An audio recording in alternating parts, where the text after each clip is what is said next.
नमस्कार, मैं हूं आपके साथ चित्रा सिंह और आप देख रहे हैं केकेडी न्यूज। वक्त हो चुका है न्यूज बुलेटिन का और इस वक्त हम आपको बताएंगे इस वक्त की 5 बड़ी खबरें। शुरुआत करेंगे ओमिक्रॉन से। ब्रिटेन में ओमिक्रॉन वेरिएंट काफी तेजी से फैल रहा है। यहां ओमिक्रॉन के अब तक करीब 5000 मामले सामने आ चुके हैं। ओमिक्रॉन से संक्रमित 10 लोग अस्पताल में भर्ती हैं। ब्रिटेन के स्वास्थ्य मंत्री ने मंगलवार को कहा कि ओमिक्रॉन इतनी तेजी से फैल रहा है कि स्वास्थ्य व्यवस्था पूरी तरह से चरमरा सकती है। ऐसे में कोरोना वायरस प्रतिबंधों को और कड़े करने और बूस्टर वैक्सीन शॉट्स में तेजी लाने का वक्त है। वहीं भारत में भी कोरोना के 61 मामले सामने आ चुके हैं, जिनमें से सबसे ज्यादा मामले महाराष्ट्र में देखने को मिले हैं। यहां अब तक 28 केस सामने आ चुके हैं। इसके अलावा राजस्थान में अगर बात करें तो राजस्थान में भी 17, कर्नाटक में 3, गुजरात में 4, केरल में 1 और आंध्र प्रदेश में भी 1, दिल्ली में 6, चंडीगढ़ में 1 केस सामने आ चुका है। खास बात यह है कि ओमिक्रॉन से संक्रमित ज्यादातर लोग वैक्सीन की दोनों डोज ले चुके हैं। इसी खबर पर लखनऊ से हमारी संवाददाता रश्मि त्रिपाठी हमारे साथ फोन लाइन पर जुड़ चुकी है। रश्मि जी, ओमिक्रॉन के मामले जिस तरह से अब लगातार बढ़ रहे हैं और चिंता का विषय बहुत बड़ा देखा जा रहा है, क्या कहेंगे इस पर? चित्रा, देखा जाए तो पहले हमने कोरोना महामारी को झेला, उसकी दूसरी लहर को झेला, उसके बाद भी लोग किसी तरीके से उससे कोई सीख नहीं ले रहे हैं। जी, अभी भी लोग बिना मास्क के बाहर घूम रहे हैं और कोई भी सोशल डिस्टेंसिंग तो लोग हो चुके हैं, अपनी लाइफ से निकाल चुके हैं। जी। तो देखा जाए तो ओमिक्रॉन एक बहुत बड़ा खतरा है जिससे हम लोग ध्यान नहीं दे रहे हैं, जिसको हम लोग बहुत लाइटली ले रहे हैं। जी।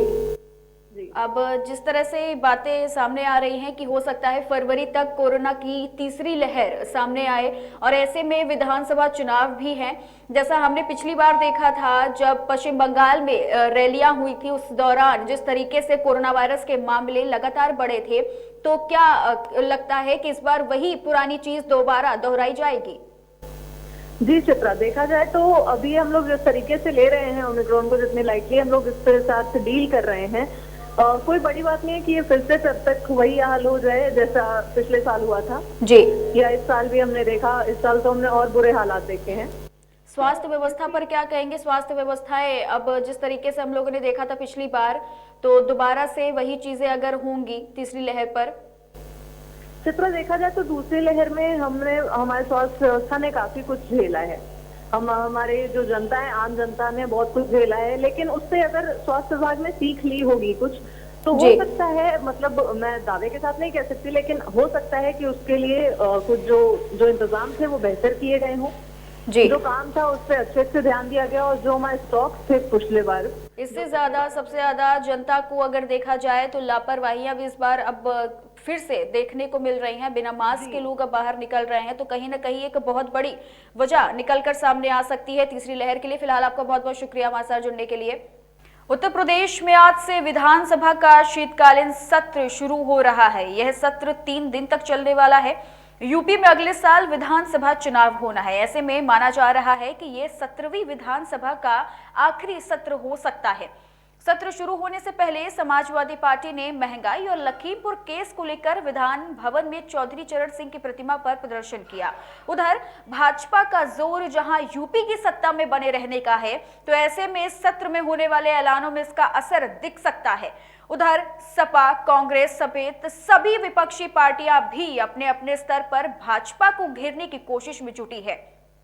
विपक्ष कानून व्यवस्था, महंगाई, कोरोना और लखीमपुर जैसे मुद्दों पर सदन में योगी सरकार पर हमलावर नजर आ सकता है। माना जा रहा है कि भाजपा कुछ बड़े ऐलान कर सकती है ताकि वह अपने कोर वोटरों को साध सके। धर्म और जाति से ऊपर उठकर लोग अयोध्या की प्रसिद्ध रामलीला को देखना चाहते हैं। दुनिया के अलग अलग देशों के लोगों की यह इच्छा रामनगरी की रामलीला मंडलियों ने पूरी भी की है।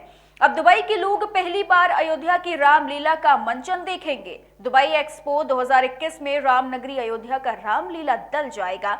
बता दें, 19 से 23 दिसंबर तक दुबई में रामलीला का मंचन होने वाला है। रामनगरी अयोध्या में पहली बार देश 12 राज्यों के मुख्यमंत्री एक साथ रामलला के दरबार में होंगे और राम जन्मभूमि परिसर में चल रहे मंदिर निर्माण कार्य को भी देखेंगे। इसके साथ ही हनुमानगढ़ी पर भी दर्शन पूजन कर सरयू घाट पर आरती में शामिल होंगे, जिसको लेकर अयोध्या में सुरक्षा के व्यापक इंतजाम किए जा रहे हैं। तो वहीं वीआईपी मूवमेंट के दौरान अयोध्या के प्रमुख मार्गों को भी अब सील कर दिया जाएगा। खबर झांसी से है, जहां राजकीय संग्रहालय में ideal couple of Jhansi award समारोह आयोजित की गई। कार्यक्रम के मुख्य अतिथि विधायक रवि शर्मा ने जीवन पथ पर आपसी सामंजस्य के साथ आगे बढ़ते हुए 1 दर्जन से ज्यादा लोगों को सम्मानित किया। आपको बता दें कि विधायक ने कहा कि आज के दौर में जो लोग वैवाहिक जीवन को खुशी और उत्साह के साथ जी रहे हैं, ये सबसे बड़ी बात है, क्योंकि पारिवारिक दायित्वों को निभाना आज के दौर में एक कठिन चुनौती है। ऐसे चुनौतियों से पार पाते हुए जो लोग वैवाहिक जीवन को सुखमय तरीके से जी रहे हैं, वह निश्चय ही समाज के लिए आइडल हैं। इन्हीं खबरों के साथ इस बुलेटिन में फिलहाल इतना ही। आगे की तमाम खबरों के लिए आप बने रहिए केकेडी न्यूज के साथ।